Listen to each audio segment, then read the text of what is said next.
during the Vietnam War and afterwards, it was commonly argued that the war was a noble endeavor, but mistakenly undertaken. That it was well intended, but it was wrong. It was unwinnable, or it wasn't the right place at the right time to fight the war. It was never questioned that, in fact, it did achieve that the people who ran this war intended to do the things they did. That they weren't just led astray or got confused or got mixed up with things. And the same thing with Iraq. The war in Iraq has been characterized as a mistake. It's not. It's a mistake. A mistake assumes honest intention that somehow just operationally didn't go right or was miscalculated. Now, they did miscalculate the extent of the resistance that it was going to be. But their interests were very clear, and those interests were interests that were not ever told to the American people. One was the 113 billion gallon oil reserve, the second largest reserve, known quality crude reserve in the world, and they were going after that to have direct ownership of that. Two was to destroy a state-owned, publicly owned economy, which Iraq had, with the highest standard of living in the Middle East, by the way. Three was to increase military spending by almost 100%, which indeed they did, not to mention the many other billions that went to private contractors and other off-budget spendings, which were the source of immense corporate profits. Four was to establish a permanent, and they have in Iraq, one of the largest and biggest bases in Central Asia and Middle East. And so the U.S. establishes a military presence there to protect that oil.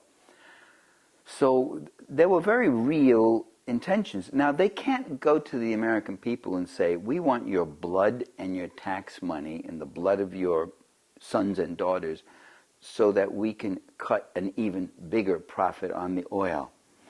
You see, if the Iraqis kept that oil, they would sell it to the Americans. The Iranians want to sell to Americans. The Venezuelans want to sell to Americans. They can't drink the oil. Of course they want to sell to the biggest, richest market in the world. But that's no profit for Chevron and Exxon and those people. They want to directly own it. They don't just want a middleman markup on that oil. They want to own it themselves. And so when you have a government that doesn't represent the interests of its people, that government has to lie, and they have to fabricate, and they have to give you all sorts of reasons. And then the people who criticize them, assuming that they're not capable of lying, that to think they're lying is to think conspiratorially, the people who criticize them say, oh, they're just wrong, oh, they're misled, oh, this was well-intentioned, but it's gone awry, you know. And so this is the kind of thing you hear. But these governments, our government, most governments, lie to their public in order to get them to make the kind of sacrifices that are needed to pursue these policies. The empire feeds off the republic, and that means that the republic has to make these kinds of sacrifices. To get the people really are not interested in committing American troops and American money and such to these far-off places, which they themselves couldn't even find on a map, at least at first look. So the only way you can get them to make these sacrifices is to convince them that there's some mortal enemy out there who is a danger to their survival and their security. And that necessitates lies. The other thing you need is you need to convince them that this is a real danger, and that may also entail incidents which can serve as casus belli, as causes for war, which involve violations of American sovereignty, potential violations of our national security and the like. Incidents like getting fired upon, one of our ships getting fired upon or getting sunk, or something getting bombed or the like. So these are the ways in which our leaders create the background for the policy. And that's not my thinking, that's their thinking. There's a right-wing conservative think tank called Project for a New American Century. Project for a New American Century published a report called Rebuilding America's Defenses, which explicitly talked about the necessity of dealing with Iraq and having a confrontation with Iraq.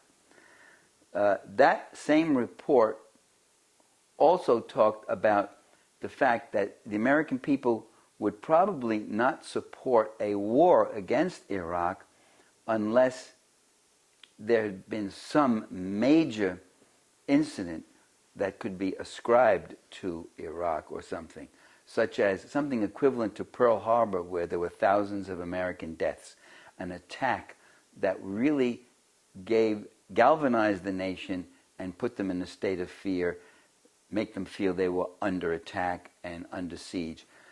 When people feel that, they are ready to sign over their rights. They are ready to scrap the Constitution. Security becomes the only consideration. When they feel their hearth and home, their children may be endangered, they'll follow the leader. They'll follow the executive power that wants to increase military actions and wage war and the like. They'll rally around the flag, and the flag is wrapped around the president. So that's the nature of this kind of rule. These rulers constantly lie to the people and misrepresent when they have to. I mean, other times they may be saying things that are actually true on some occasions, but they constantly lie because they are pursuing policies that are not in the interest of the people. They're in the interest of the plutocracy from which they came.